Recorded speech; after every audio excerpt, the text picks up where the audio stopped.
Good evening, everyone, and welcome to the midway point of Great Decisions 2025. Thank you so much for coming.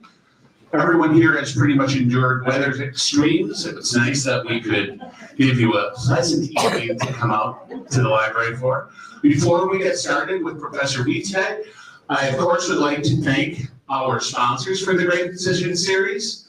We have the League of Women Voters of Manitowoc County, the Manitowoc Public Library Foundation, the Manitowoc Public Library, and the Lakeshore Unitarian Universalist Fellowship. So a big round of applause for all our sponsors this evening.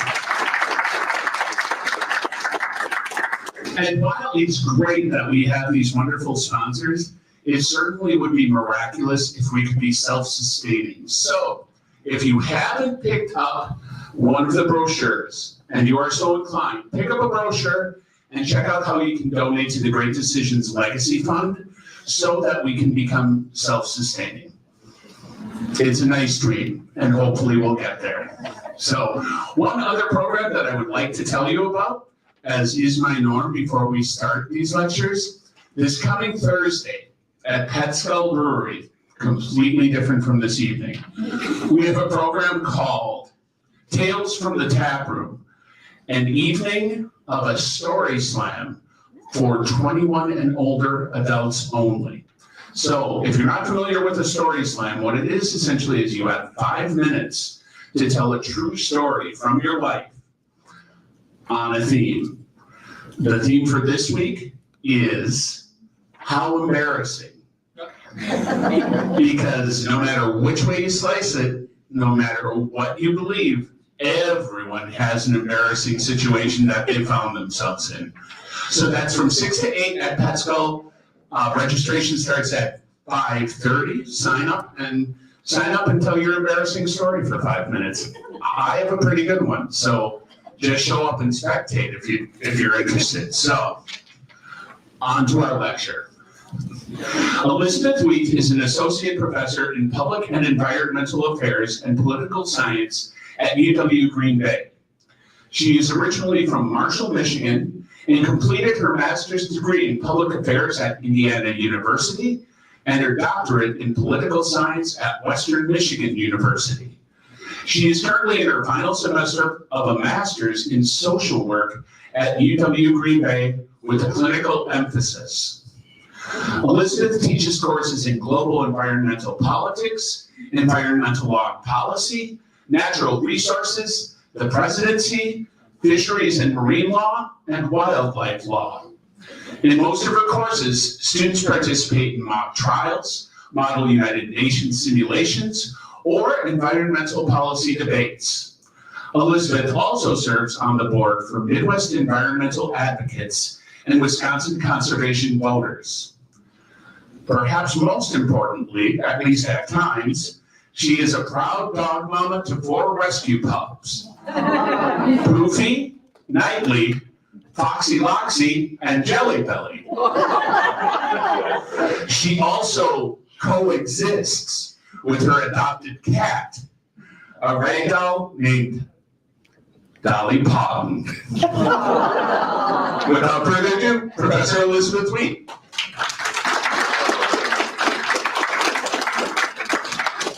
All right, thank you very much for coming tonight.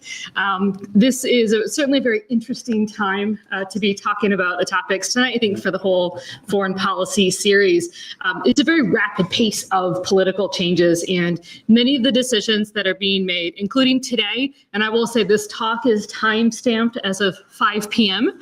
So if there have been any updates in the last 68 minutes, I don't know about them. And so it really just kind of speaks to how rapidly changing and I think urgent these issues are. And so this particular talk is going to go over some of the basics with climate change and really look at how these connect to environmental diplomacy and geopolitical issues. 2 of the key agreements that we'll be talking about are the Paris Agreement. This is going to be our main international law that deals with climate change, and then the Inflation Reduction Act, which is one of our main domestic investments in the US. We'll also discuss some of the changes in Russia and China and how these connect to political relationships and climate change policies. And if you've been watching the news at all today, it's all been about Russia and the Ukraine, and we'll talk about some of the developments that have happened as of a few hours ago there too. And then I always like to wrap up these talks with changes that we can make. I think a lot of times when we do this series, these are really big problems and they can seem almost too big to make a difference on. I'll admit it was a struggle on this one. It's a tough time and a tough issue, but we will do our best on that. All right, this might be a little bit small, but I'll kind of walk you through the basics with it. I like visual graphics, and I'm happy to share the slides, and they'll be available on the website as well. But it's a Canadian graphic, and it highlights several of the effects that we are seeing from climate change. And so there's a few to kind of point out, and we'll start at the bottom and work our way up. And so at the very bottom, you really see issues and changes with ocean acidification. So essentially, a lot of CO2 changes the chemistry of the ocean and has a lot of effects on the ecosystem there. If you attended last year's talk, it was on the High Seas Treaty. Lots of fish puns, which were fun to put in. And so that looked at a lot of these marine issues and what's kind of happening at the global level. And it really kind of builds on that. And so when you then move to looking at the sea ice, we're seeing that change as temperatures are warming. That's going to then affect the glaciers, which contribute to the sea levels. And we'll talk about some of the changes in water flows, particularly with China. And then when you get to the atmosphere, this was dated 2001 to 2010. At the time was the warmest decade on record, and we have since broken that record again. We are continuing to see warmer temperatures. We're continuing to see changes to permafrost, and the rate of change is accelerating. And so one question that I always get, it's a very natural change of temperatures, but the extremes are bigger now, and the fluctuations are bigger. And so we'll highlight some of those. One of the most important to start with are the CO2 levels. And so a lot of the key factors that contribute to emissions include burning fossil fuels, particularly for power generation and electricity. We're looking at oil, gas, or coal are our prime offenders here. And the burning will cause an increase in carbon dioxide and nitrous oxide, which are both greenhouse gas emissions. And according to the UN, fossil fuels such as coal, oil, and gas are the largest contributors to global climate change, and they account for over 75% of global greenhouse gas emissions and nearly 90% of all carbon dioxide emissions. Okay. Additional causes of climate change include emissions from manufacturing and industry, deforestation, transportation, food production, electricity, consumption from buildings, and private and personal consumption from us. And to give you just a few stats on this, about 12 million hectares of forest are destroyed each year, and along with agriculture and land use, deforestation accounts for about 25% of all global emissions. The transportation sector accounts for nearly 25% of global energy-related carbon emissions. And if we look at food production, this leads to increased greenhouse gas emissions in a few different ways. You have methane and CO2, again through deforestation, but also clearing of land for agriculture and grazing, digestion from cows and sheep, and the running of farm equipment, just to give you a few examples. And so these all really add up to be a pretty big factor. And then lastly, the richest 1% of the global population combined accounts for more greenhouse gas emissions than the poorest 50%. Wow. Okay, and so it really is going to be very concentrated. So there's a lot of environmental equity issues there as well. For the temperature changes, since 1850, the global temperature has increased about 2 degrees Fahrenheit total. This might not sound like a lot, but even a really small increase has pretty big effects. The last decade, ending in 2020, was the warmest on record, and each decade has been progressively warmer than the previous one since 1980. And so we really are seeing an accelerating trend there. And temperatures in the Arctic have warmed twice as fast as the global average. And I think it was 2 or 3 years ago when the talk was on some of the shipping trade impacts on shipping routes, and how as the Arctic warms, additional shipping routes open, and that will also present additional conflicts. And I'm happy to take questions more on that at the end too. With extreme weather events, we've seen this happen in the US just in the last few months. The warmer temperatures will cause a wide range of effects that not only increase the frequency, but also the severity of these weather events and disrupt a lot of the natural processes that we have. We also will see the spread of heat-related diseases, and it's more difficult to work outside, okay? That is just unsafe. The US has labor conditions, a lot of countries do not. And so there's a huge worker rights issue as their conditions are much more difficult to be in as well. And then as we saw with California and other areas, wildfires are also becoming more frequent, more intense, and more costly. And that's going to lead to a lot of changes, not only I think for California, but also for the insurance industry and just kind of how we think about responding to wildfires. And so we look at other kinds of disasters like hurricanes, cyclones, and typhoons. As the ocean warms, these kinds of storms feed on warmer water. And so these now also become more damaging and more severe.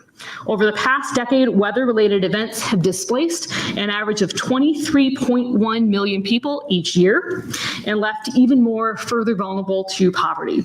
And we'll talk about some of the additional vulnerabilities in a second.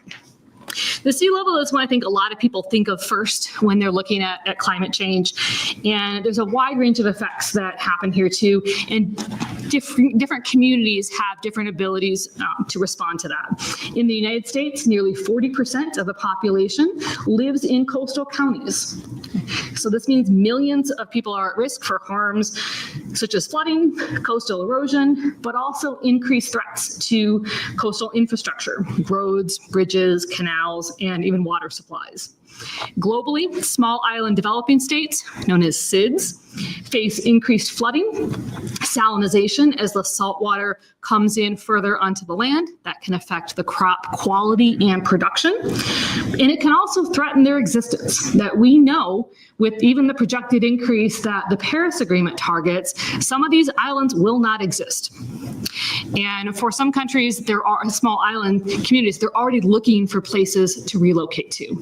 That brings in a whole different host of issues that I talk about in my global environmental politics class, because there can be a lot of ethnic and civil conflict as different tribes or different ethnicities try to relocate and whether or not they're welcomed by other communities.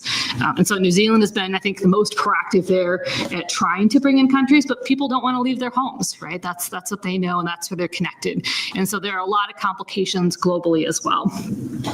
With marine life and ocean acidification, spent a lot of time on this in last year's High Seas Treaty. There are a lot of composition changes with the oceans, and they're really important when we're looking at climate change.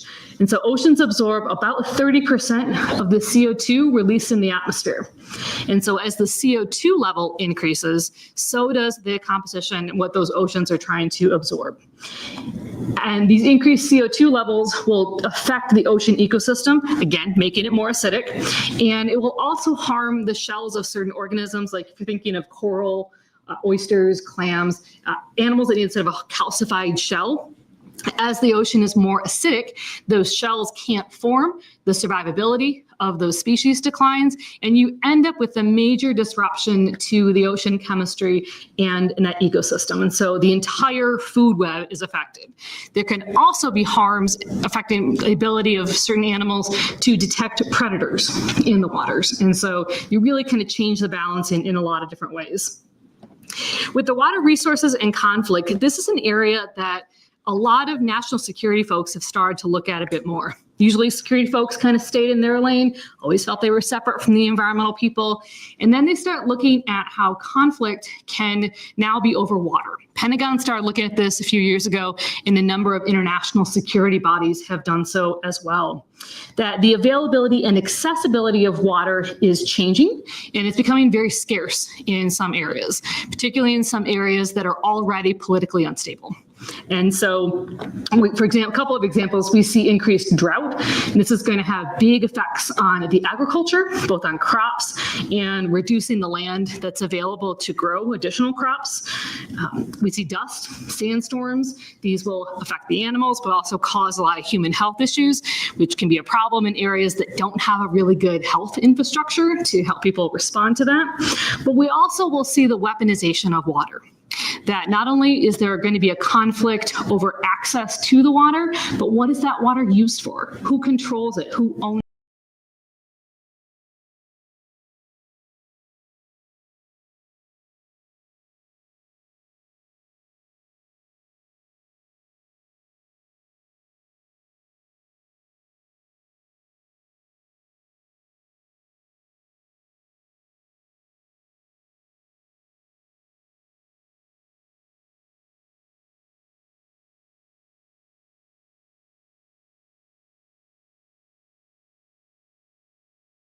Even of their survival. Some can adapt, right? Some can, whether it's the fish kind of moving to a different part of the water, adapting to those warmer temperatures, great. Others can't, and they won't be able to survive on that. And so all of the connections that some communities have, particularly with some of the, I think a lot with fishing, so I do a lot of water stuff, that can have a huge effect on the livelihood. We've even seen this in the North Atlantic in the United States, in New England area, right? Fishermen are having to fish further out for less catch. Okay. And the Atlantic, particularly rocky waters, it's difficult anyway.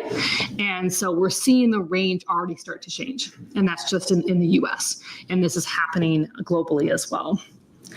We're currently losing species at a rate 1,000 times greater than at any other time in recorded human history. And in the next few decades, 1 million species are at risk of becoming extinct.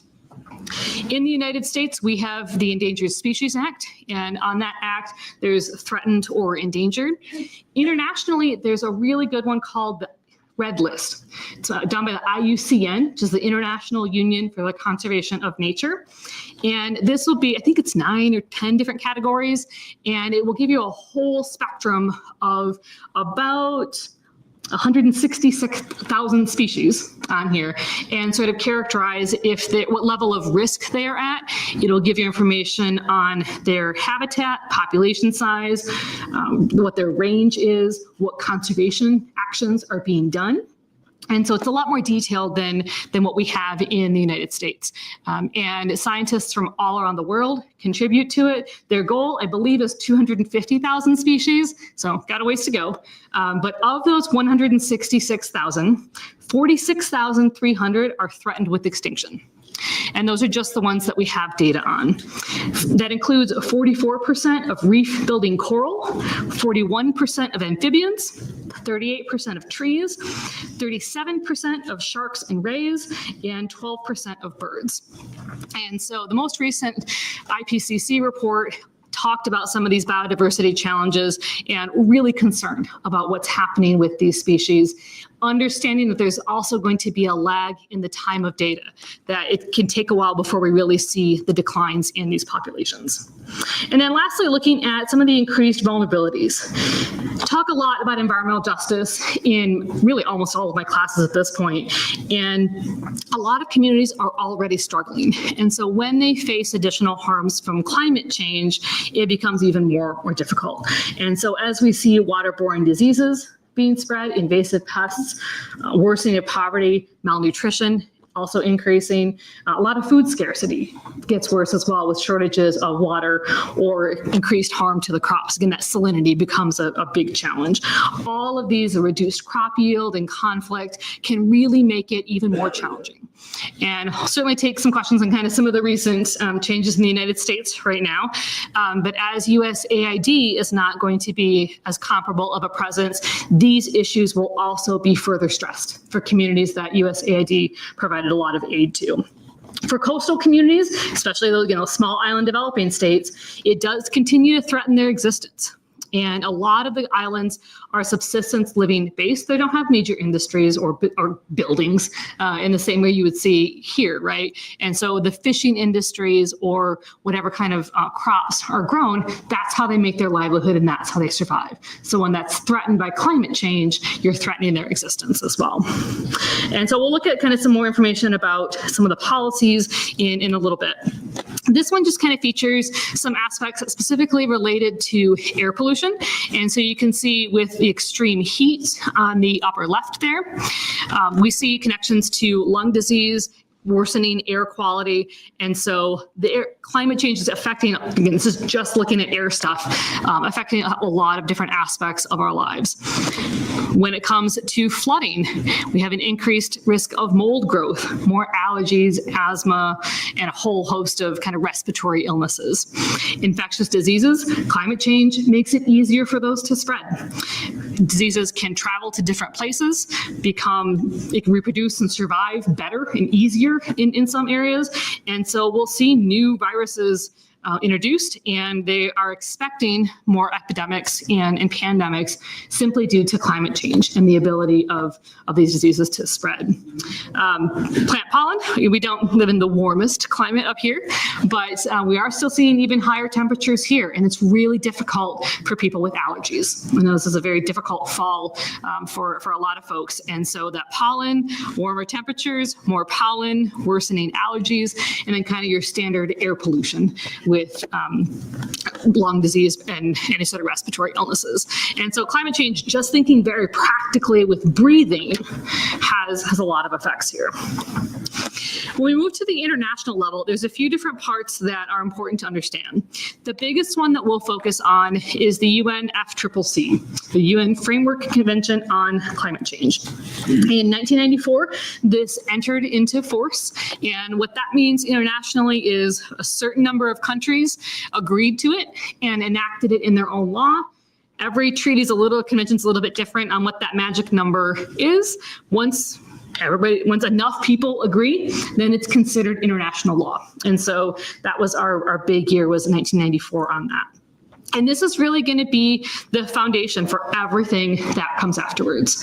And so the Conference of Parties comes from Article 7 of that UNFCCC. And so all of the parties sounds fun. It's not really that kind of party. Parties in this case refers to the countries that have signed. And so every year, the countries that have signed it meet to discuss their goals under the treaty and talk about how they're going to implement it and any different legal instruments that they need to create to make it work. And so when the UNFCCC was originally designed, it started with a focus on mitigating climate change effects. Okay, we thought we could kind of, make them not as bad. We've now shifted much more to adapting, because we know they're going to happen, different kinds of climate financing, which we'll talk more about in a bit, and loss and damages. Okay, we know the effects are coming, and they're actually coming even faster than we had expected. The U.S. is responsible for 21% of the UNFCCC's core budget. Okay, so it's a big chunk, not a lot of money in the overall U.S. budget life, but it's a significant chunk of this particular convention. And we'll talk about the Paris Agreement shortly, but the Paris Agreement will come from, think of it like a grandkid of the UNFCCC. Okay, there's different Kyoto Protocol, you may have heard of that one, that these all kind of are parts or sequels, to good sequels mostly, to the UNFCCC. Okay, so we'll go into Paris more in a second here. Paris is going to come out of COP21. We will number so it's the 21st meeting of the countries after this was passed. So we'll highlight a few of the important COPs in a second. Another really important part of this conversation, especially today, are the NDCs. These are the nationally determined contributions. These come out of the Paris Agreement, and these are the main way that we're going to reduce emissions, and they're expected to increase over time for wealthier countries. So what happens with these? Each country determines their own climate plan. In that plan, they decide how they're going to reach the goals of Paris that they committed to, okay?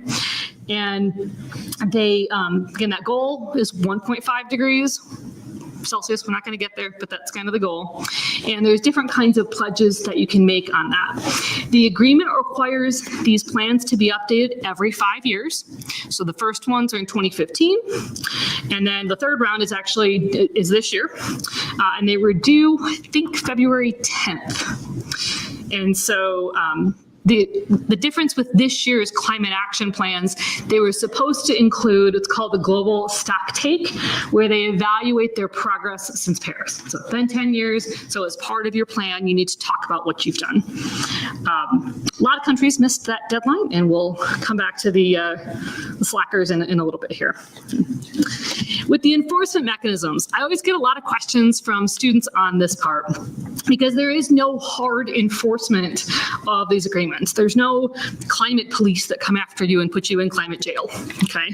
Some people probably deserve it, but we don't have that. And so these countries are choosing to meet regularly to discuss their progress and to renew their plans, and they're choosing to increase their commitments, okay? And that, I think, is what I love the most, but also the most challenging part of international environmental issues, is that you have to choose to cooperate in a different way. You don't have to, but you really are having to put the world ahead in some cases of your own interests, because it affects everybody. And so the main enforcement mechanism here is this public accountability, okay? It is pressuring each country's government to make those emissions commitments, to stay in Paris Agreement, and to actually fulfill those responsibilities. And so that public support and pressure is a really important aspect of making any of these agreements successful. And with the negotiations, I will forever believe in the power of negotiations and diplomacy, even when it's tough. I think it's still important to have those conversations, and this is such an important space for all of these countries, for non-governmental organizations, for businesses, for everyone to come together and contribute what they can in the ways that they can. And that's one of the best parts we'll talk more about with Paris, is that it wasn't just the company or the countries doing the work. There are corporations that stepped up and really have made a difference in this. And that's what it's going to take to, I think, get some meaningful action with climate change. But the COPs aren't the only place for this. We're also seeing efforts made at some different international organizations, like the World Meteorological Association and the International Maritime Organization are both pretty involved. All right, so here is the big one, the Paris Agreement.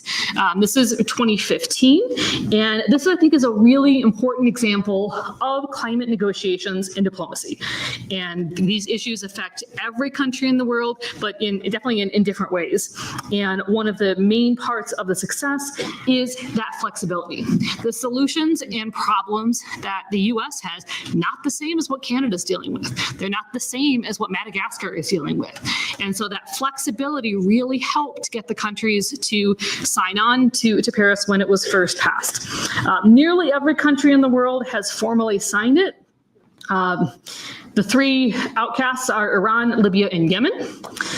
And this had such universal support that it entered into force less than a year after it was signed. Okay, and so very quickly, again, very, very strong support on that. The U.S. started the withdrawal process under the first Trump administration, and but at that point, it was about a 3-year withdrawal process, and so it was not finalized until November 2020, which was the earliest that you could withdraw from the agreement. At that time, the U.S. Climate Alliance was formed by governors throughout the United States, and they committed to fulfilling the agreement, the commitments we had made through Paris, and said, fine, we're going to do it at the state level. When President Biden was elected, immediately rejoined the agreement in 2021, and we'll talk in the next slide about the ways that the Biden administration chose to fulfill the Paris Agreement. And then with the recent election, President Trump withdrew the U.S. again. Forget if it was the first or second day. It's a busy week. And this time, the withdrawal will only take a year because it's a different process. And during that period of time, you're supposed to still fulfill the commitments because you're still in the agreement. No one expects the U.S. to actually do that and to contribute funding. So we're kind of in a difficult position there. Climate change has also been deleted from federal government websites. Data sets have been taken down. I've had to rewrite syllabi and course assignments already. And we're also seeing pretty major cuts at the agencies that would be implementing programs. So it is not expected that the U.S. will be a key actor in the next few years at the federal level on this. Former New York City Mayor Michael Bloomberg has pledged funding through his philanthropic arm organization to cover the U.S. financial contributions to the Paris Agreement. So there will still be the money contributed to that, which is really good. That is certainly an important step, but not having one of the largest emitters in the world doing actions at the federal level is going to really set a lot of things back. And that's just the reality of kind of where we're at with that. And so a few things to highlight here with the Paris Agreement, and this is just, again, a few snapshots of what it's doing, that making the finance consistent, that countries want to do the work, but a lot of the poorer countries can't afford to. And a very small amount of money can make a really big difference in resiliency efforts. And so this builds in funding mechanisms, builds in a lot of adaptation, sharing technology, helping countries protect and support their communities.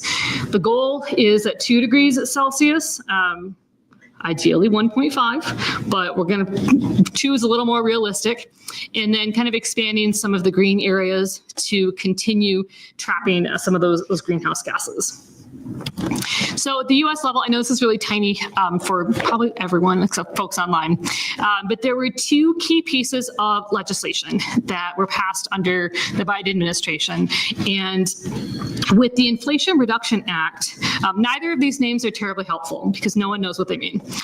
And they do a lot more than what the name suggests, okay? So with the Inflation Reduction Act, this is the IRA.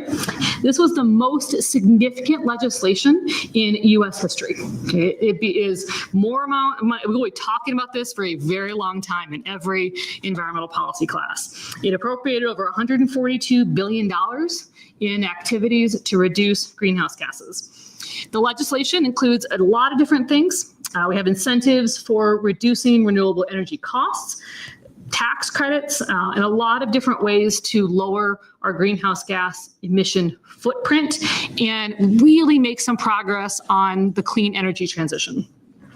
Project 2025 calls for a full repeal of the Inflation Reduction Act, and this would further impair the U.S. ability to respond to a lot of this.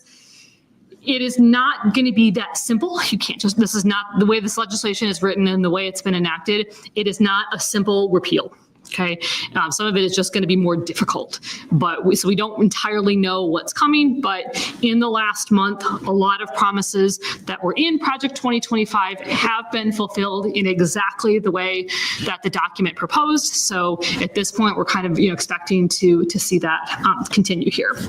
And so a few things to highlight on this particular slide. With investments, we have up to $37 billion put into federal loans and guarantees. $105 billion allocated for grants, awards, and spending by federal agencies to deal with various aspects of climate change. And similar to President Obama, Biden's philosophy was, this is not just a challenge for the EPA. Every single federal agency needs to play a part. If you're housing and urban development and you're building a housing project, how can that project be more sustainable? How can you have it be more efficient, right? Every single agency had a responsibility, and that was the philosophy that they had. With the workforce, one of the most interesting alliances that I've come across is called the Blue-Green Alliance. And they put together some numbers on job creation. The Blue-Green Alliance is an alliance between the United Steelworkers and the Sierra Club. Two groups you probably never would have expected to work together until recently, but the steelworkers are doing a lot of manufacturing, right? And we're seeing the effects and opportunity for job creation. So they estimate $9 million jobs are expected to be created by the IRA over the 10-year period that it would basically is set to operate. So it's an average of about $1 million a year.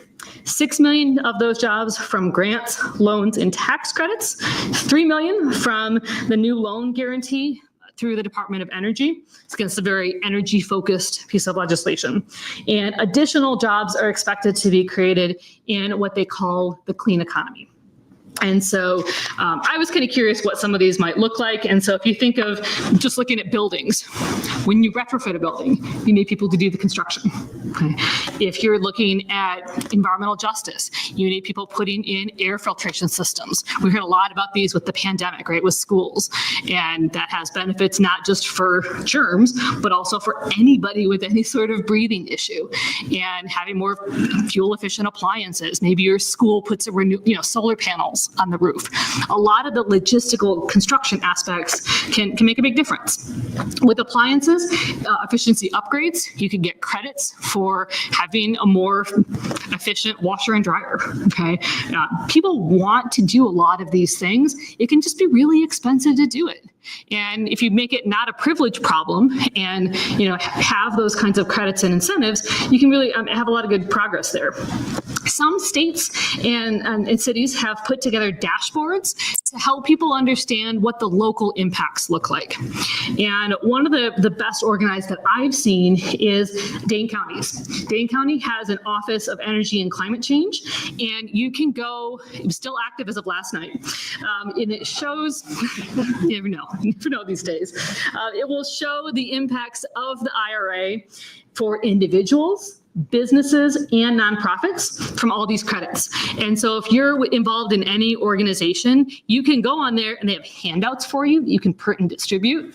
And I think it's a really important step because this stuff can seem really academic and just sort of out there. And I think that the way that Dane County has designed their site is a model for a lot of people to follow because you can see how it affects you. Right? You personally, not just this legislation passed in DC, but you individually. And it will also talk about the Justice 40 initiative, which is kind of a tough one now because the staff that ran that at the EPA has all been let go. So I don't really know what's happening with that one at the moment. But the reason it's called Justice 40 is that 40% of the funding and the grants and spending from the IRA had to be focused on disadvantaged communities. And so some of this money is already out the door. So these projects are already happening. If you've had the privilege to drive through Michigan lately, or frankly, even around Milwaukee, a lot of the road infrastructure has been funded by IRA funding. Okay. And so some of this money is already out the door, and that 40% has to be looking at environmental justice related issues. For the tax credits, estimates show that Americans may claim anywhere from between $780 billion and $1.2 trillion in tax credits over the 10-year cycle. And so this is expected to be a huge amount of savings. Particularly for clean energy strategies. When we look at green projects, a lot of the money allocated in here goes to alternative fuels, transportation, renewable energy kinds of things. Not only do these make those technologies more affordable, but you get all of the environmental benefits too, right? Better air quality. We're reducing our greenhouse gas emissions nationally. There are a lot of benefits, very practical, and then kind of the macro scale too. All of this builds towards emission reduction. We want to reduce the emissions that we have out there. You can see again on here, we won't talk a ton about the Infrastructure Investment and Jobs Act, but this kind of partners with the IRA. So expanding passenger and freight rail, ways to modernize the national grid. I know when the pandemic happened, we had a lot of students living in really remote communities. Internet access is tough. And so just having the electrical grid and building that sustainably makes a really big difference for a lot of rural communities too. And you see remediation funds, your property values can go up if there's a toxic site and you can clean up the toxic site. People living near it, the value of their home will go up. Okay. If you look at anything at Cancer Alley, which is a stretch of petrochemical plants down in Louisiana, a lot of people can't leave because the areas are so contaminated and there's no money or incentive to get those cleaned up. And so with dedicating funds to remediating those areas, you can improve the quality of life in a lot of different ways. There are a couple of particular COPs that are, I think, exciting to highlight. So in 2023, the very controversial decision was made to have Dubai host climate change. Because when you think of climate change, the oil-producing desert country is probably the first one that comes to mind, right? I mean, where else, right? And not only this, but the UAE is one of the top 10 oil-producing countries in the world. So let's have the oil folks host the conference on climate change. And the president of COP was one of the top oil executives. About 200 countries will attend this conference. Nearly 100,000 politicians, diplomats, journalists, and various campaigners registered. So this was the largest climate conference ever held. Okay. At this particular COP, it was the first time that countries agreed for the need to transition away from fossil fuels, which was, given the surroundings, a fairly shocking decision to make. And their goal was to do that transition in a just and equitable manner. Okay. So big recognition, long time coming, but no timeline was set and countries weren't required to take action. So if you read the more pessimistic views or summaries of COP28, it didn't do anything, they just talked and talked, but it really was a big step in recognizing something that had never been publicly recognized before. Okay. And then the other couple things that came out of this conference was the Loss and Damage Fund.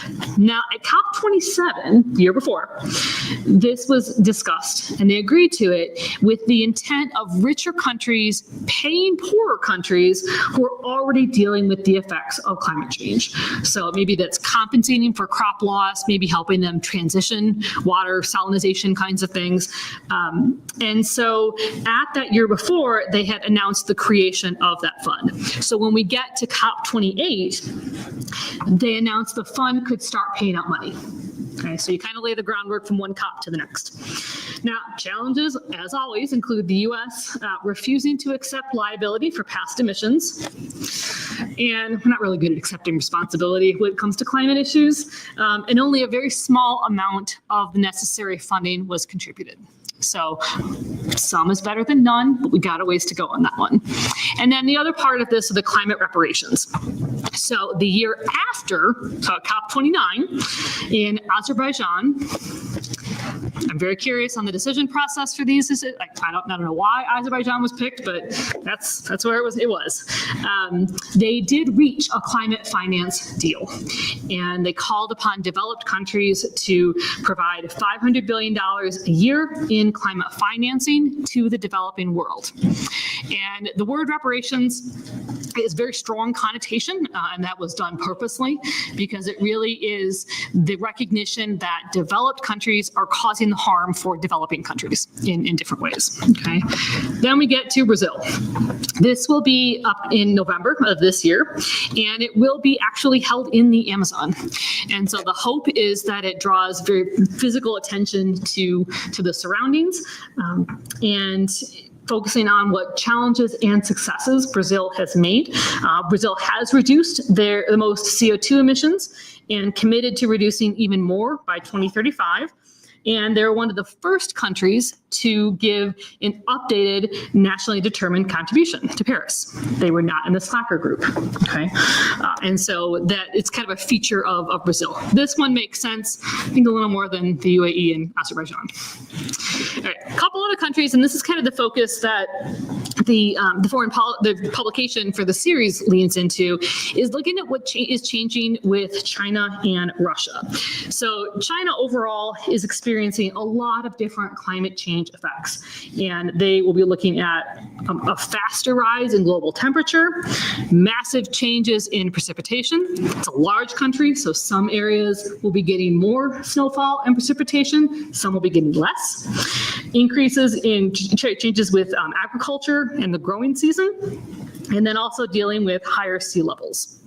And so that's kind of the sort of the big picture with China, and kind of big picture when we're looking with Russia. As Russia is becoming more isolated for a lot of reasons that we'll get into, Russia is also turning to China. So China is stepping in and taking a much bigger role than they have before in a lot of different ways, particularly with funding and financial issues. And so looking at some of the Chinese political changes, past administrations have engaged in climate diplomacy and agreements with China. They were an incredibly important partner with the Paris Agreement. It would not have been as successful as it has been had Al Gore and John Kerry and other negotiators taken a very active outreach working with China to get involved. Recent election with the U.S., the current administration has adopted a very different approach and a much more isolationist one. We've imposed 10% tariffs. China has opposed retaliatory tariffs. We'll see what happens with that. But while the U.S. is taking more of that confrontational approach, China's approach is the opposite. They are opening up their economy. They are expanding trade and manufacturing, and they are building infrastructure around the world. China is funding infrastructure currently in 150 different countries, and they account for 35% of the world's manufacturing. This is expected to increase to 45% by 2030. You can look at the Belt Road Initiative if you're curious on more details with that one. We'll look at diplomatic relations, increased tensions through multiple administrations, especially around Taiwan. The U.S. has pledged aid to Taiwan. It's always kind of a very touchy subject with the two countries, but we're observing a very unique level of cooperation between China and Russia. So let's shift over to Russia here. Today is actually the 3-year anniversary of the conflict in the Ukraine. That's why the UN has been quite busy on this one. But it might not be a country where you think about climate change, right, in the context of the Ukraine conflict. And in early 2022, the IPCC published a report on kind of what was happening globally with climate change. And so the Ukraine invasion is happening in the backdrop when this report comes out. And understandably, a lot of the global attention has been on this conflict in the Ukraine. But one thing that happened, one of the many things that happened once the conflict started, a lot of our data access also stopped.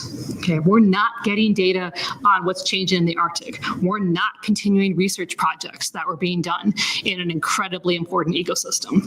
And as the US is no longer involved in a lot of Europe with the sanctions that have been put on Russia, China has stepped in to fund some of that research, as have other countries that you might not necessarily want funding a lot of research or being more involved with that.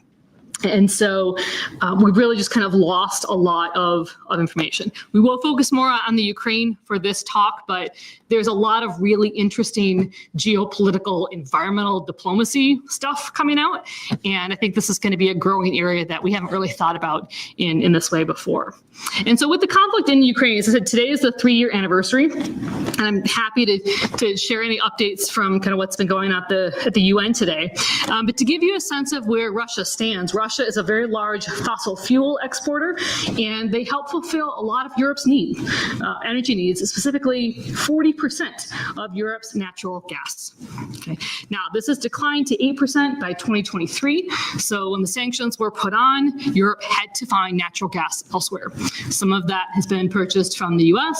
European countries have also invested more in renewables. So the conflict has had kind of some positive unintended consequences there as well.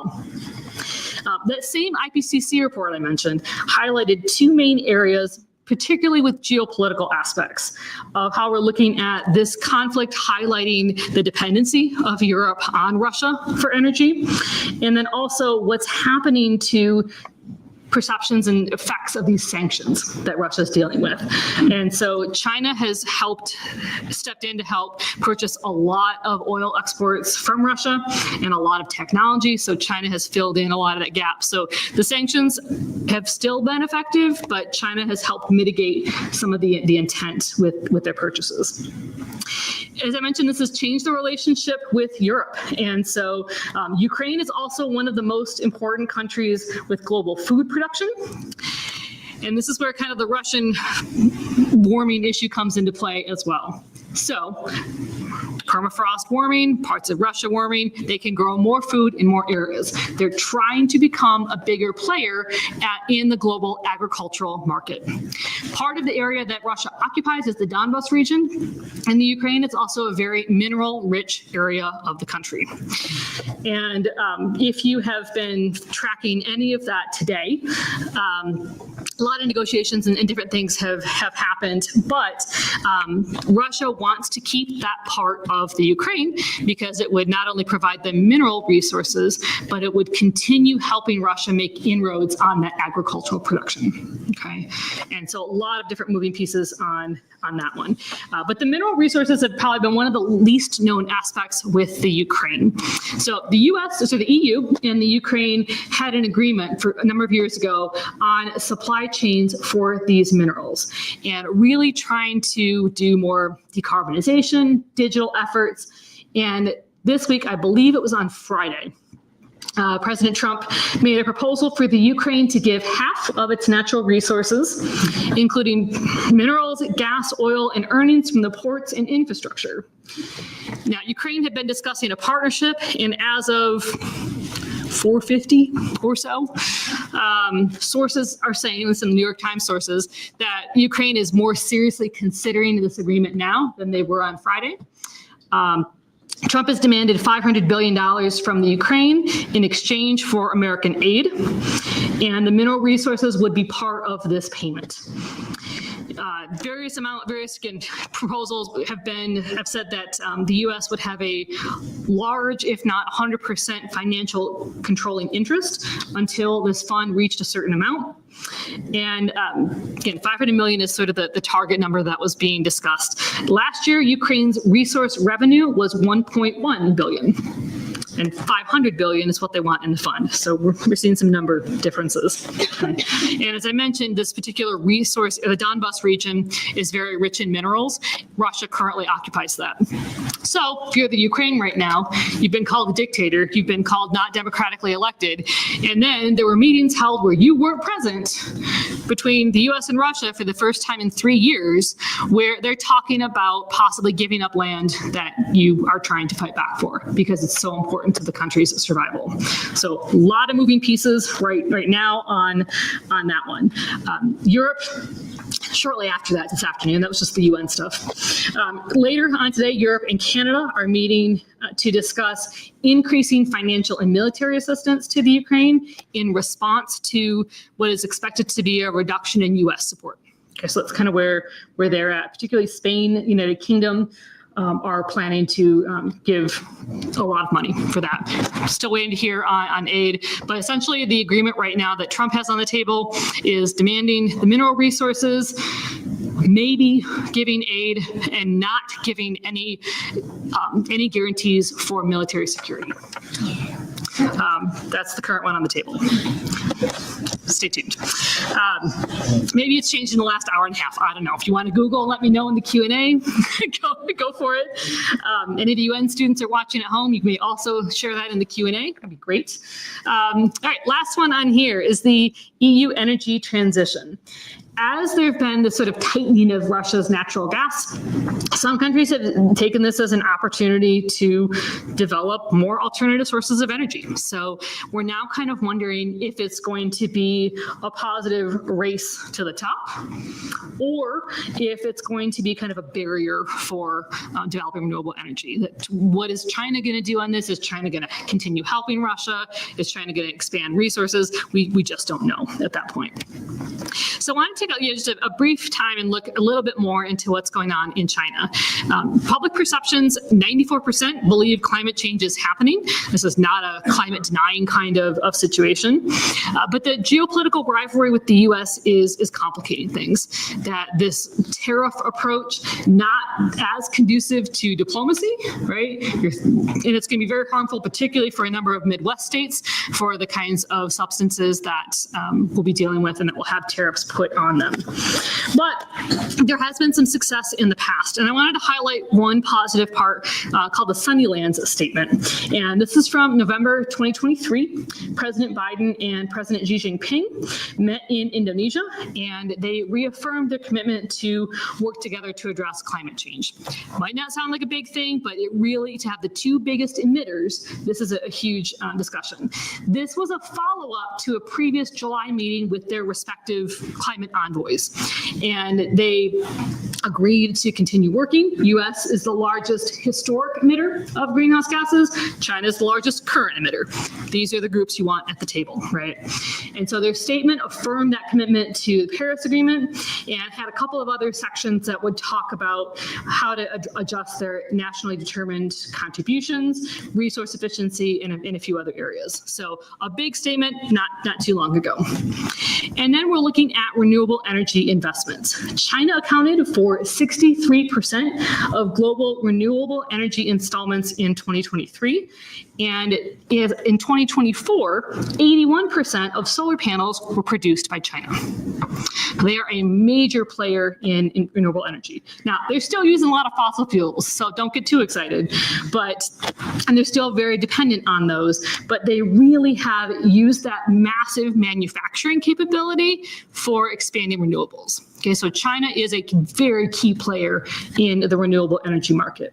But they're not the only country invested in renewable energy. And so, again, we're kind of waiting to see how they influence the market. The subsidies from the IRA made a huge difference in sort of the U.S. capability, as did a lot of R&D that was invested under the Obama administration as well. So the U.S. is a big actor, but needs consistent funding to carry that on. So when we get to kind of the climate change diplomacy, the financial commitments are really important. That funding for the Loss and Damages Fund is lagging, and with the U.S. withdrawal from Paris, there's a lot of concern about who's going to step up to fulfill some of those commitments. And funding within the countries can also be challenging. In the last few months, we have seen a lot of democratic governments around the world. Incumbents have not done well in elections, and you're seeing much more authoritarian governments rise, much less support for democratic initiatives and less support for some of these global issues like environmental and climate change policies. Okay, and that's happening kind of globally. The U.S. Climate Alliance, I mentioned them briefly earlier. They now have 8 years of practice under their belt, so they're not starting from the ground up. And I often do the Climate Alliance as a simulation when I teach my environmental policy class. Each student represents a governor. And in the fall, we picked a topic looking at environmental justice. And I think especially for younger students, they're not following the news as closely anyway. But I think it's really important to see the incredible work being done at the state level. I'm trained more at the federal level. That's more of my background. And so I've learned a ton from my students over the years about what's being done at the states. And then at the end of the semester, I will actually do presentations, and I actually send their plans on to the governors. And so we've had some really cool responses from that. But this is a bipartisan coalition of governors. Okay, it was started in 2017 with the governors from California, New York, and Washington. And currently includes 24 governors. Wisconsin is part of this. And they represent 54% of the U.S. population and 57% of the U.S. economy. They have 10 different policy areas that they prioritize, and it's just a really cool space for them to share what's working. So a lot of the Midwest governors, they tend to focus a lot on transportation issues. Southwest will look a lot at some of the crop and water shortages. And so it's just a way to work with other people and get good ideas. There's no financial commitment, so it's not like Wisconsin's paying for Illinois to do something. It's a way for them to share what's working. And so if you go to the Climate Alliance website, you can pull up every state's profile and just read about what they're doing. Okay? And I think it's just, again, cool for the students to see, but also encouraging as someone who teaches this to see that progress is being made. It's not going to make the news, but there's a lot of really good work that's being done. And I think inspiration for hopefully more good work in the future. But continuing on with kind of the macro diplomatic level, we do see a delay in these climate plans. 13 of the 200 countries met the February 10th deadline to deliver their climate plans. Okay. The U.S., we did meet it, just so we weren't the total slackers. Our plan didn't really align with the target of 1.5 degrees, but at least we got it in. Okay. Our other friends included Andorra, Brazil, Ecuador, Marshall Islands, New Zealand, St. Lucia, Singapore, Switzerland, United Kingdom, United Arab Emirates, Uruguay, and Zimbabwe. So that's it. That's the only ones that made the deadline. And if anyone who's ever been a teacher, you're not terribly surprised. Folks are going to come in and ask, like, can I have an extension? No, you really should. You had 5 years. You really should have not waited till the last minute. Hopefully they'll still get those plans in. But these really were the first ones to have that progress assessment that we wanted since Paris. The UN and the European Union will continue to be really important players in these diplomatic efforts, especially as the US is going to withdraw for the next few years on this.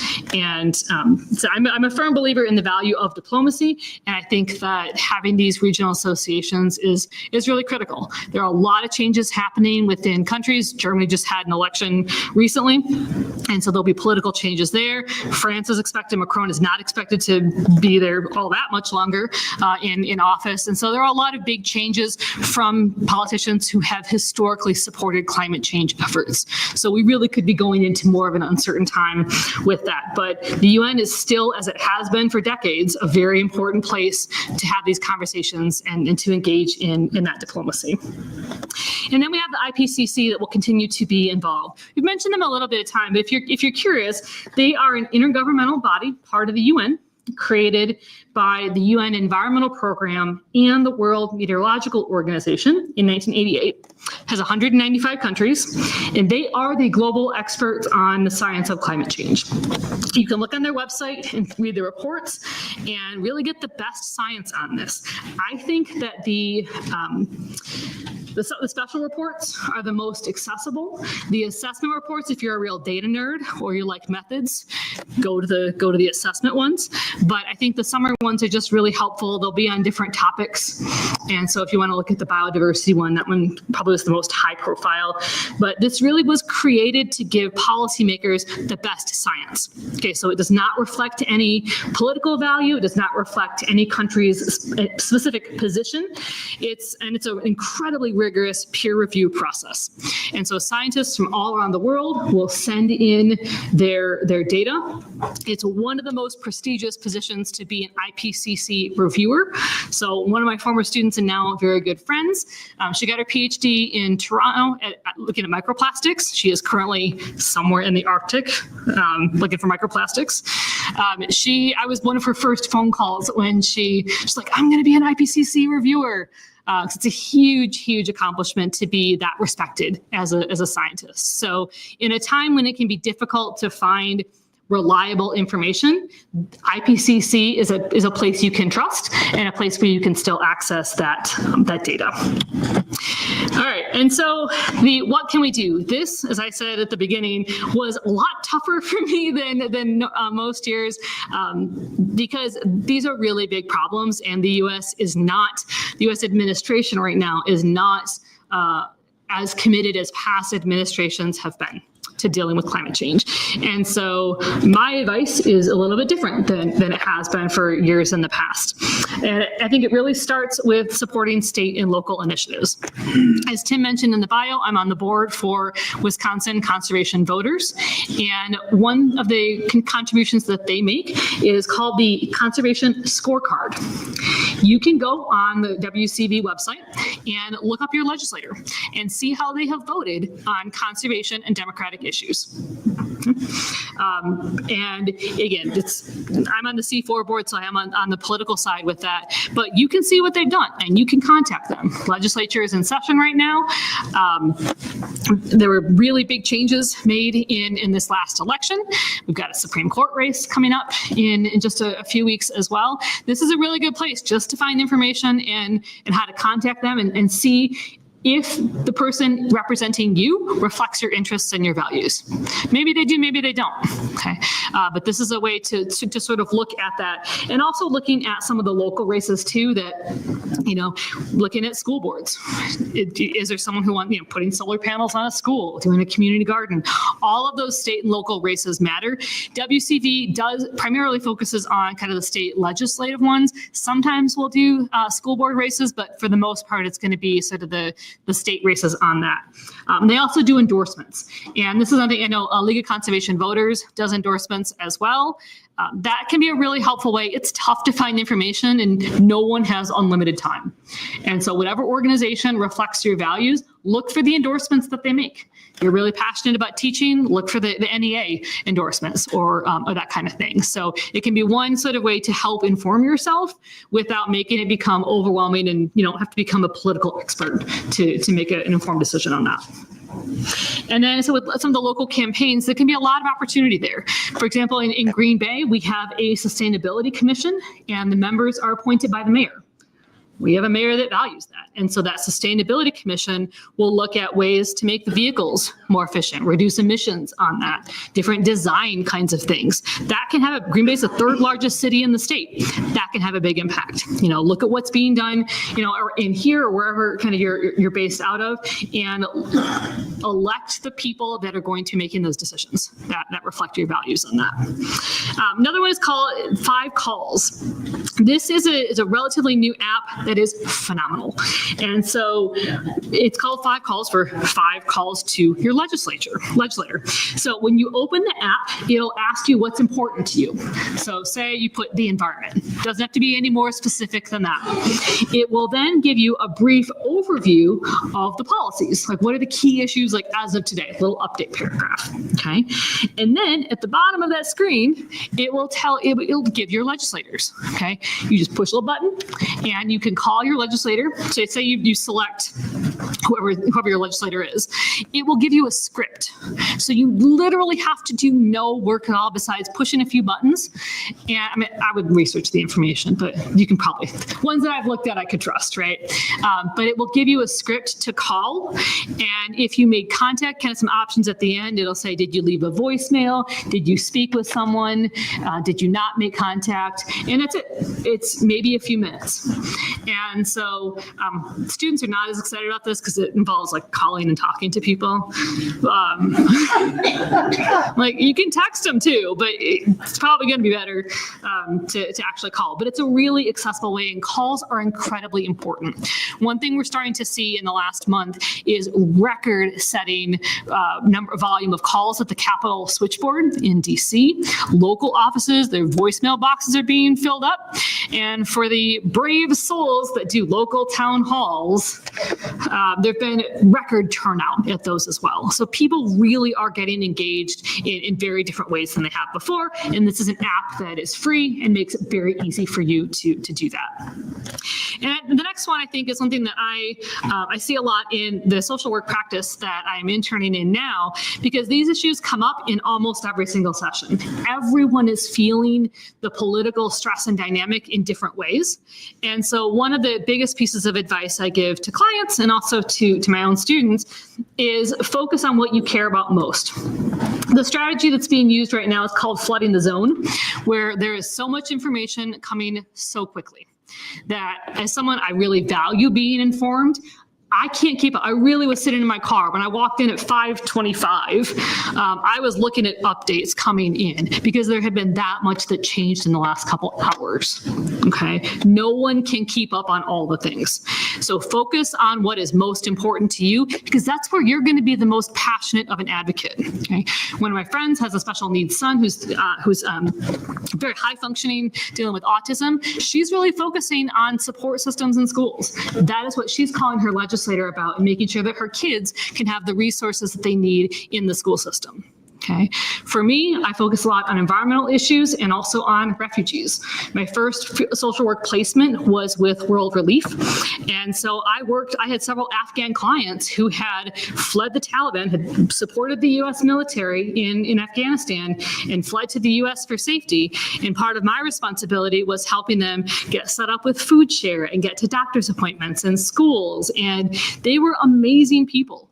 My clients were both, they were all pre-literate, so they were not able to read in either their native language or English. So getting them connected to ESL classes, right?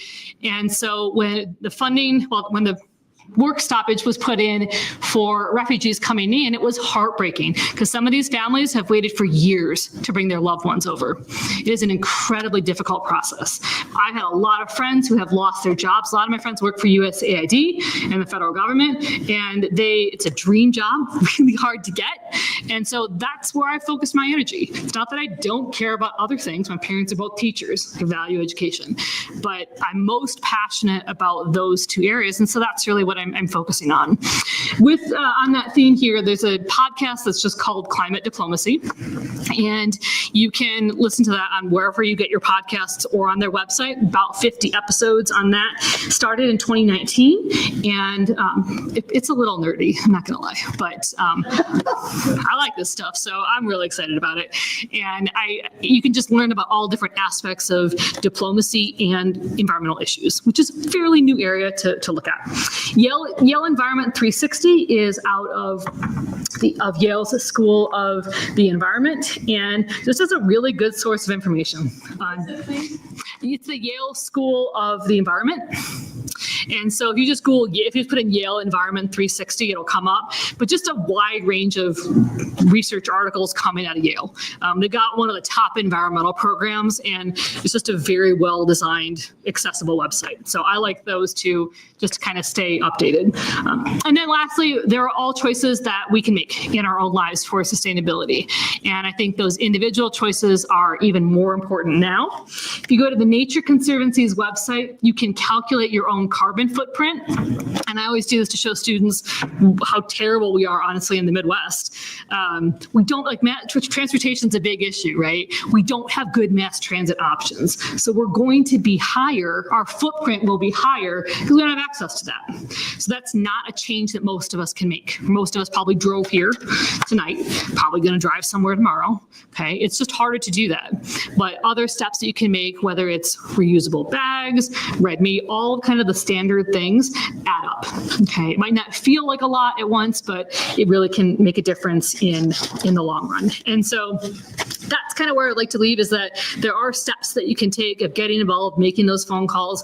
It is a more difficult time to be advocating for environmental issues, but that doesn't mean that there's not something that everybody can do. And that's kind of what I always like to end with too, is that it's a tough time, but there's still a lot of opportunity, and it's even more important than ever to keep speaking up about climate change and about some of the changes that we want to see made. With that, happy to take questions.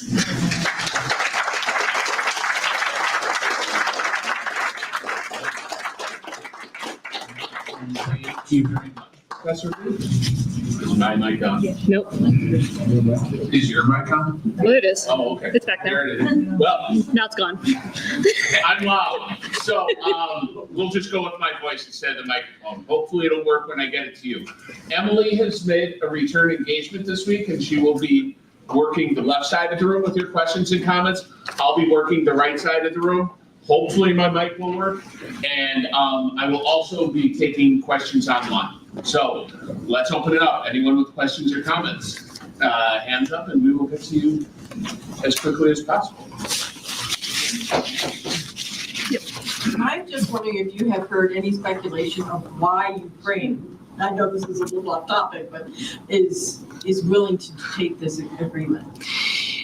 There's a lot of reasons, and I was actually looking at kind of what's happened at the UN today. So Ukraine is very worried about continued aid, both from humanitarian aid, but also military aid, because it's been bipartisan support, but that was even waiting towards the end of Biden's time in office as well. But of concern of how much aid they're going to be able to get. And the administration now is just not as supportive of continuing aid, and particularly not of continuing aid without feeling like they should get something out of it. And so, is that me buzzing? No. So the concern is to, over here, maybe? Okay, I'm gonna stand right here and not move. So if they offer some mineral resources, their hope is that they will still be able to get some aid. And there've been different framings of this, where the Friday version was the $500 billion that we gave, and it's. I'm going to try and not say it in a snarky way, but that really is how it was presented.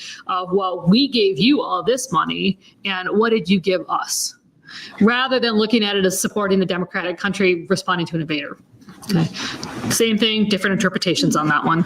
And so that's kind of the mindset now, is why would I do something if I don't get something in return? Which is a very different diplomatic philosophy than the previous administration. And so I think some of it is Ukraine wanting something rather than nothing. And Zelensky has been called an unelected dictator in the last week.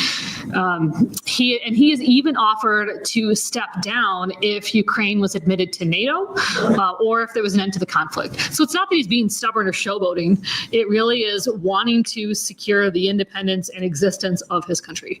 There have been tremendous losses sustained by both Russia and the Ukraine, but Ukraine's a sovereign country, and they were invaded. And that's kind of the facts of what happened. There's border, Russia crossed it, did some stuff in the border. It's not great, arguably war crimes.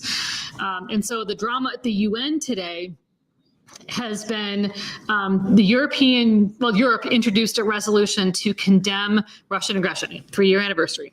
So condemn Russian aggression and call for an immediate withdrawal of Russian troops.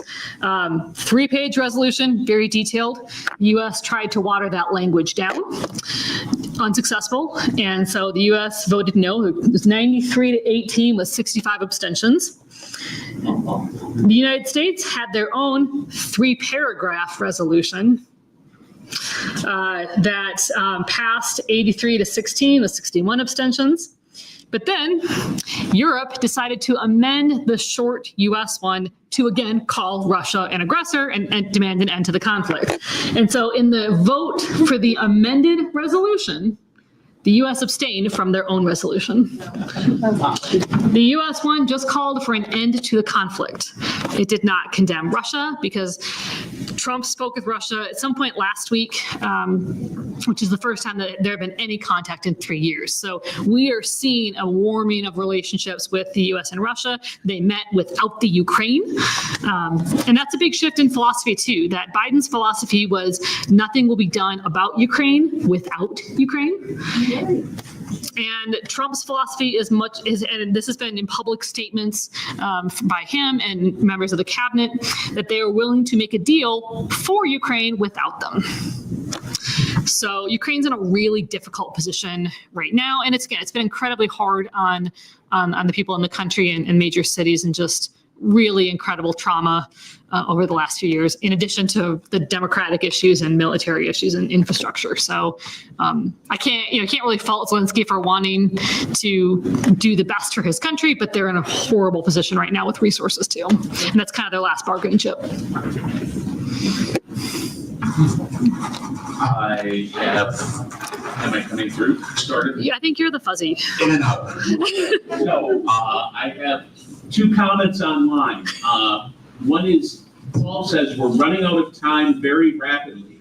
The experts have been sounding the alarm for decades, yet these politicians have set us all up for multiple crises. Great. And then, on a more positive note. Yep.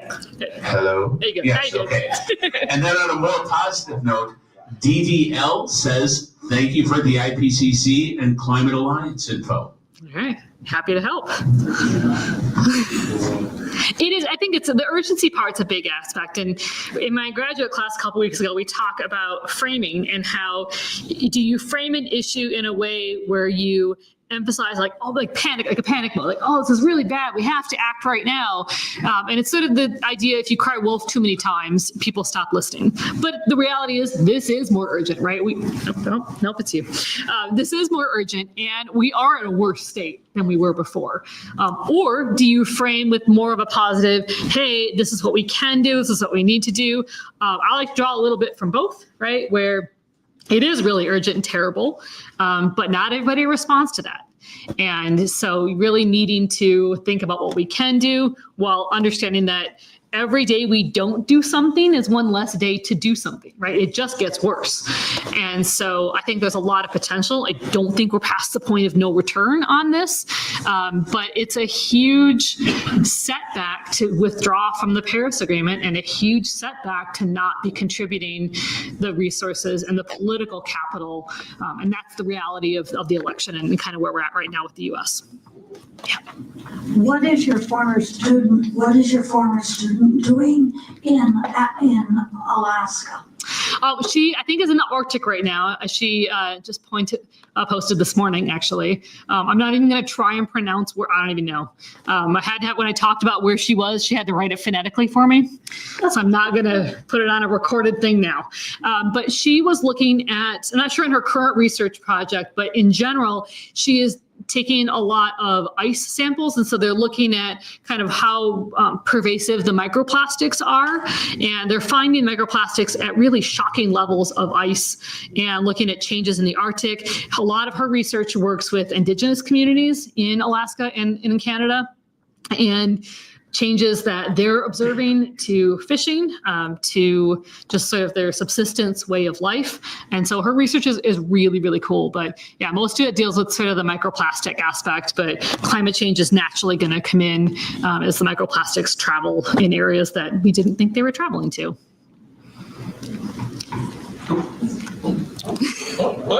I'm so used to fielding my own questions. This too.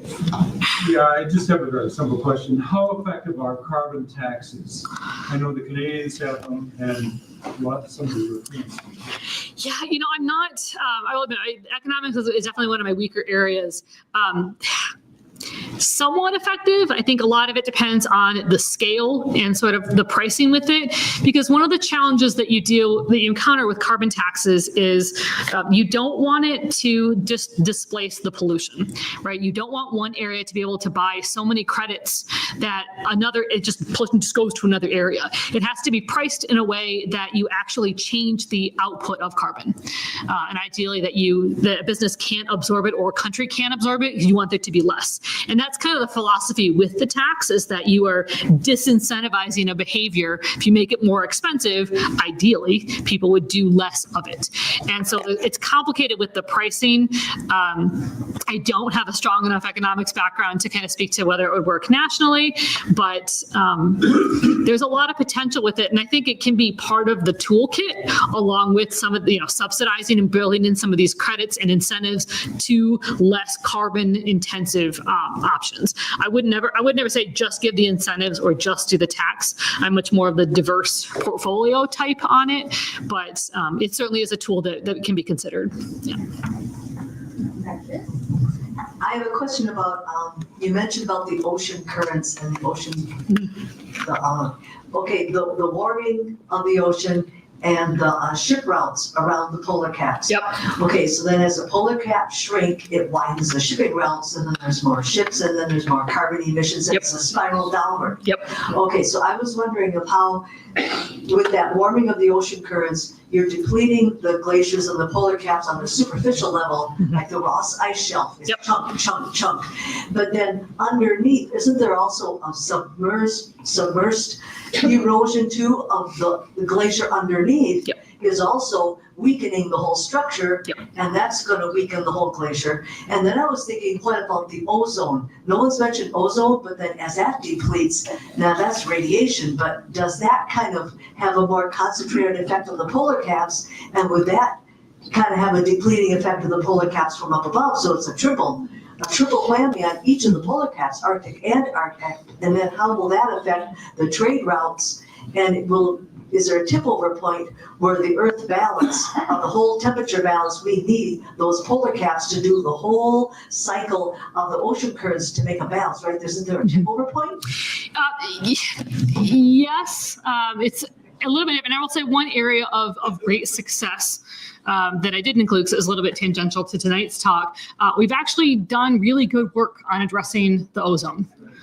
Montreal Protocol was our main international agreement, and with the whole ozone hole that we discovered in the 80s, we've done really good work on that. And so, yes, there are still ozone depleting substances, and some of what we replaced is actually is bad in different ways, but we've made really good progress on ozone concerns and that level. So that isn't as much of a priority right now as the warming. It's not as big of a threat. And with those routes specifically, a lot of different harms come from that. No one owns the Arctic, right? So yes, Russia has part of the land in that, but no one owns it. Yes. We haven't tried to buy it yet, right? We haven't renamed it. We haven't tried to buy it yet. So we're going to hold off on that one. And so there's a lot of concern about just the ships going through and all the pollution that comes along with that. What trade advantage that would give to countries that are able to go through, because it is going by Russia. If it goes through Russian territory, then obviously Russia has a say in that. But if it's just in the Arctic, then no one owns that. We do have various Arctic agreements. There's an Arctic Council, which I've also done as a simulation. That's a lot of fun. And so there are some sort of governance things, but we don't have any kind of agreement for what the rules would be. So the concern with that area is that it would be kind of a global commons problem where if no one owns it, no one has any responsibility for it. There aren't safety standards, there aren't protections for the ecosystems, where ships can discharge waste, what they can do in that area. And so right now there's only a few countries that have icebreakers, icebreaking ships that can actually go through and break up the ice or passage routes, but it would have huge global trade implications. There's a documentary called Freightened, like shipping freight, and it's a really good one to kind of think that gets at a lot of this and sort of what these trade implications would be. And we're looking at this both in that area and also, watching changes in Antarctica. I just had a student who is currently with the Coast Guard, and it was funny because they actually had a hard time submitting one of their assignments because they're literally in Antarctica on an icebreaker, and government computers restrict what you can do. And so it's the best request I've ever had for an assignment accommodation. And he actually sent me a picture of himself with a glacier behind him, like, no, really, this is where I am. And so get all kinds of some of the online classes, but it was really interesting to hear about because we talk more about the Arctic than we do Antarctica. And there's an Antarctica agreement, so we're a little bit better structured there. But the shipping routes really are going to be something that we have to think about, and the biodiversity implications and the trade issues. And there's a lot of moving pieces on that. And so as these sea levels are changing, water's becoming warmer, some becoming colder, routes of fish will change. It's just, there's a lot of moving pieces on that, and it's difficult to measure and it's difficult to get data on. And so with Russia not really participating right now, we're not getting a lot of that information. So it's sort of in a bit of darkness on kind of what's happening up there right now. Yep.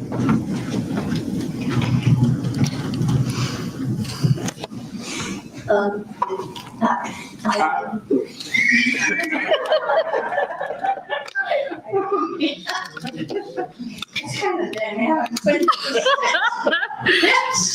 All the time you need. oh man, okay, I'm kind of disconnected here. Okay, before you mentioned that, because at the national level, the administration is not moving ahead, in fact, has moved back from the climate change and so on. That the governors, some of the governors are taking upon themselves to unite and do some things at the state level. Do you know what we're doing in Wisconsin, and is there any way that we could plug into that as citizens, Yeah, Wisconsin's doing a lot of really great work. It's been, we've done some energy work. It's been a while since I've looked at Wisconsin's plan specifically. And the student that I had that represented Wisconsin didn't talk as much about Wisconsin. They picked different states that they were not representing. So it's been a little while since I've looked at that one, but a lot of it will be looking at some of the energy credits, some of the electric vehicle kind of subsidies. So they really have partnered a lot with what's happening at the Inflation Reduction Act. But there's a lot of potential in Wisconsin because we have such an agricultural industry. There's a lot of potential on what farmers can be doing. I haven't had a chance to look into what's being done right now, but things like credits for some of these manufacturing, some of the farm equipment is hundreds of thousands of dollars. And so if you can have one that's not emitting as much gas, as much fuel, that's going to be a step there too. So yeah, I would guess we've tried to look at some of that. The tough part for Governor Evers has been a less than cooperative legislature. And so what's been unique here too is that there have been opportunities and offers of federal funding, and the legislator has not accepted that funding because they didn't want to follow the conditions. And so, or sometimes they just didn't want to follow it, period. They didn't want to give Evers a win, essentially. So yeah, but when you go to the U.S. Climate Alliance, that's the group, you can just scroll on down and select Wisconsin and you can see their exact plan. And the governors have done really, really good work. And it's fun to read about something like what Hawaii's doing. Louisiana was in it for a while. I don't believe they are right now. But every state has kind of taken their own spin on it. And Wisconsin does a lot of water related, a lot of transportation, and agriculture kinds of stuff. So, yeah.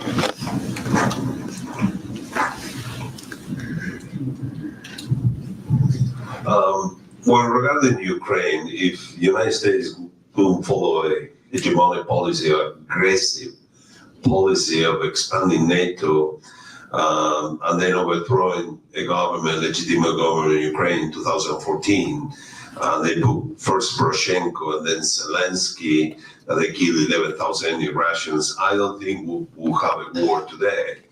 But one of the things about climate change, and is affecting the jet stream, the ocean jet stream, for example, the one that go to the Caribbean all the way to the North Sea, which apparently works like a sort of thermostat for Europe.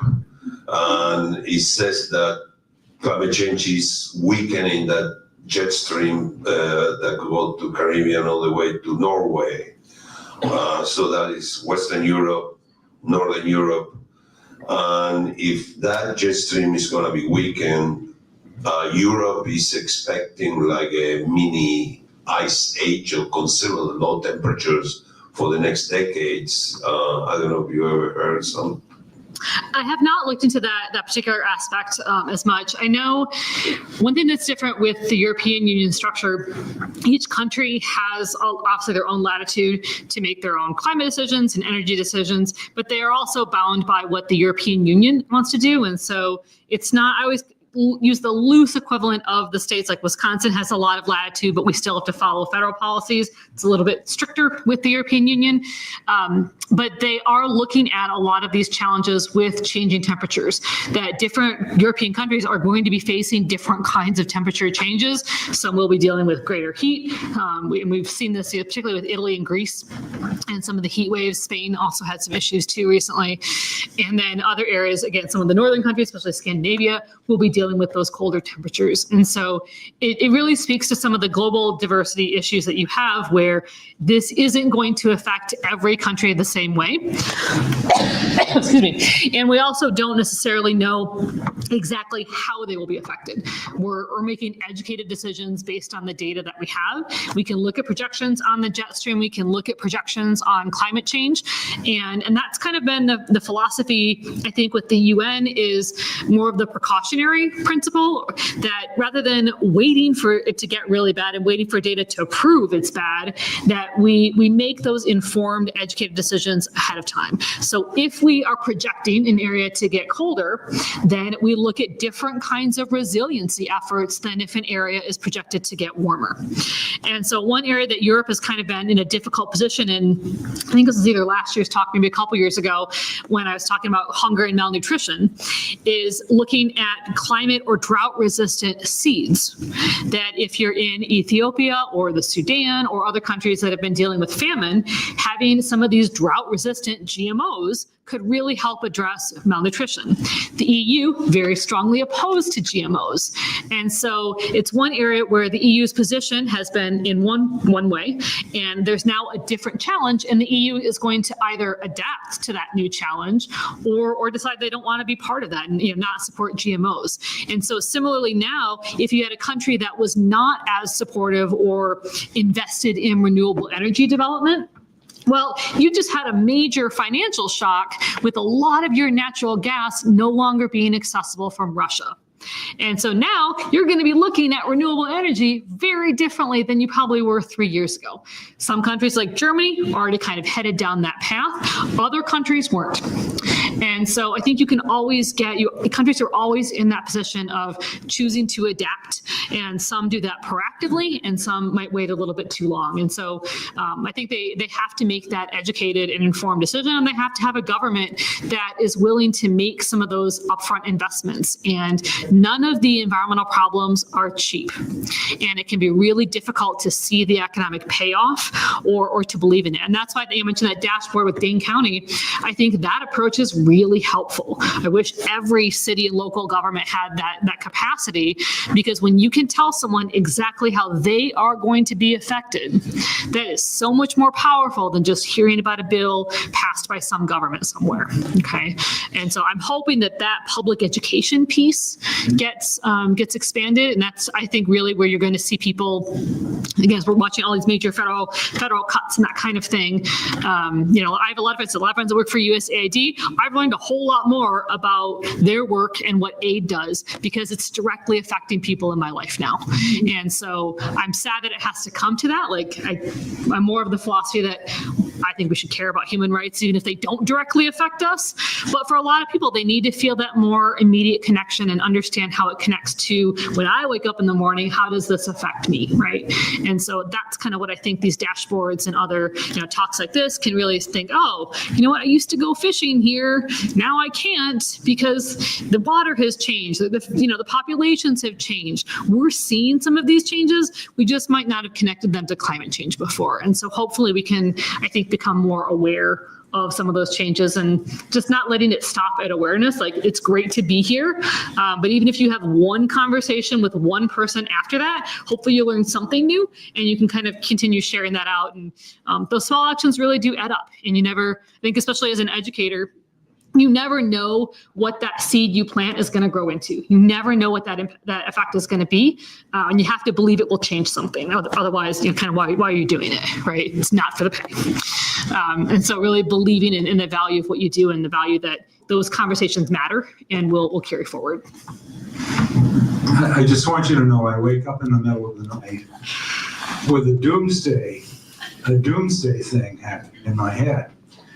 And it's all related to, no matter what we do in terms of electric cars and everything, as the permafrost melts and the methane rises, there's no way we can stop that. Yeah. Tell me that I can sleep better by telling me I'm wrong about that. There's a really good app called Calm. It's called Calm. They have a nice sleep meditation. I think is really helpful. Because I think that brings up a good point that with some of this stuff, and you just can't fix it. You can mitigate it, and I think that's the mindset. Is that when a lot of this legislation started, we thought we could stop it, right? And we did. Like with the ozone hole, we stopped it. We fixed it. It's doing great. I mean, it's doing well. With this, we are past kind of that tipping point that the question asked about earlier, and so now we are shifting more to the adaptation and mitigation. So we can't stop it, but we can figure out ways to slow it, to change it, and to deal with it better. And that's kind of where I think we're at now. And I will say that teaching this, you do see students connecting with this in a very different way. Last week, I was just at a Model United Nations conference in St. Louis, and the speaker was from the UN Foundation, and he talked about climate change. And he was saying how, with the work that he has done, how inspirational it was for him to look out at just under 300 college kids who are all really passionate about global issues. And that's one thing that I see with teaching every day too, is that this is a very different generation. Every generation kind of has their defining features. This is a generation that really cares about it. And I don't think they're going to be as willing to accept it, and they're going to be affected by it differently. They know this will define their entire life in a very different way than it has even for me. And so I think that that's where some of the optimism comes from. I have had to turn off alerts on my phone because I also wake up in the middle of the night thinking about a lot of this. It's tough. Again, a lot of my friends are losing their jobs, they're furloughed. And so it's just been a really, really heavy month. It's one of those times I joked with a friend that I said I kind of wish I could Men in Black erase my brain on some of this, because it's almost it's a blessing and a curse to understand the political process sometimes, because I know the impacts with some of these changes, and I wish I didn't. But I'm trying to use that for good and to help people see where we can make some change. But yeah, it's tough. I have the sleepless nights too on this. I just want to point out one little thing. Because you said the little things matter. We do, yep. And you stand in front of a class and teach. Yep. And you're drinking water out of a plastic water bottle. Yes. That's my bad. That's not her bad, that's me. That's on me. Yeah. I finished my, I normally do have or use one, and I have a nice, very nice Stanley in my car. It's my one Stanley. I normally do, yeah. Because again, that's a great example. And I actually did, it's funny because I did the same thing to my class one day. I was like, all right, we're talking about plastic pollution. How many of you have plastic bottles right now? And they're all like, so yeah, no, I didn't plan ahead well on that.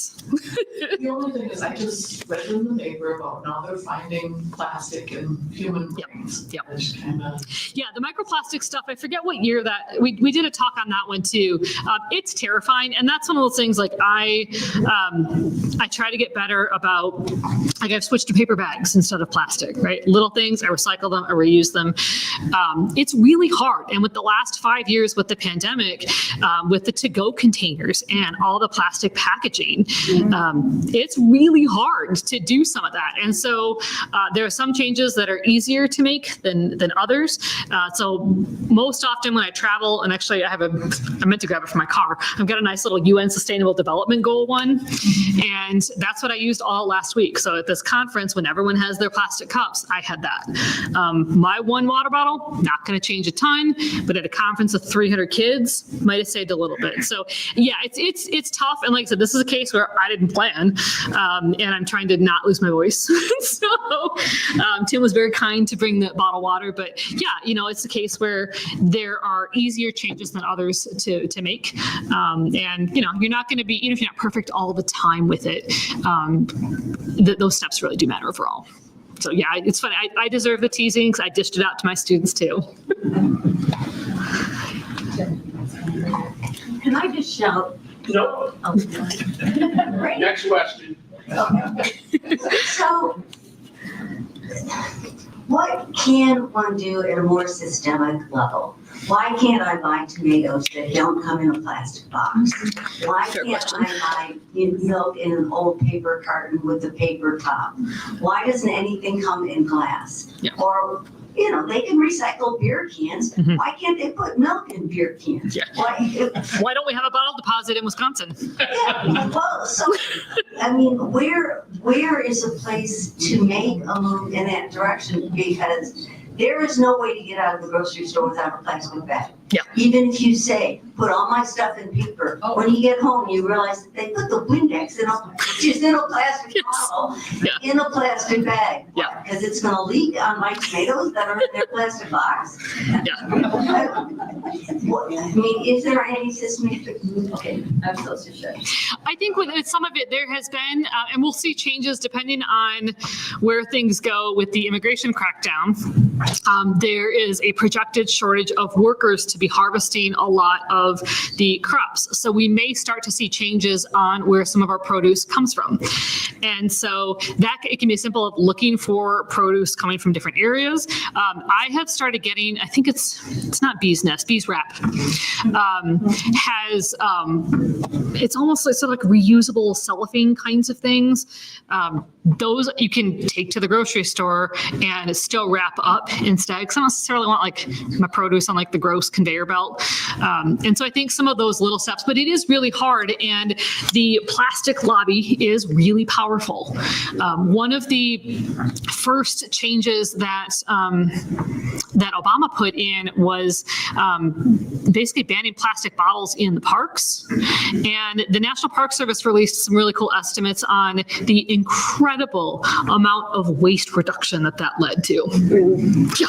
And so whenever I went to national parks, you would see a sign like this has been paid for by it's called the stimulus package, but the official name was the American Recovery Reinvestment Act. And that was one step where Obama was elected, put in this policy. We see a huge reduction in waste. President Trump gets elected after that, and a lot of the Nestle and a number of the companies were major political donors. And so that ban was rescinded almost immediately. And for the national parks, like I have really cool national park, I have a ridiculous water bottle collection. So that's why the fact that I don't have one tonight is really embarrassing. But it is what it is tonight. But that was a change where electing someone made a big difference. And I think, so I'm from Michigan originally, we have a 10-cent bottle deposit. And when I first moved here, students had no idea what I was talking about. They're like, well, how does this work? And I was like, all right, so you have your can. You go to the grocery store. There's a little room in the front, and you put the can in a little spinny thing, and it gives you your money back. So you pay 10 cents per can, get it back. And Michigan has like a 97, 99% recovery rate. And so you don't see cans and bottles around because that's 10 cents laid on the floor. You're not going to just leave it there. I don't know the history of kind of how that got started. And it does require some infrastructure, but I don't know why we don't have that here, right? And so I think that kind of thing, whether it's recycling initiatives, Green Bay has changed its recycling policy. And so I think starting at the local level is the way to go, and then making sure you're electing some of those federal officials and being a real pain in the neck, calling about these day after day after day. And some changes are going to be easier to make than others. If you're a gardener, go for it. I can kill anything, so I will not be growing my own tomatoes on that one, but that can be another way of sort of building kind of the home gardening options too. So some changes easier to make than others, but when you get to that macro policy level, it is a very slow, stubborn process to get that changed. And that, unfortunately, is all the time we have left Figure for we're this getting close. evening. Because you all got to hustle out in the next 10 minutes. But a huge round of applause for Professor Wheat. We hope to see you next week as well, where the topic will be AI and American national security. So, most assuredly, uplifting once again. So, thank you for coming tonight. We'll see you next week. I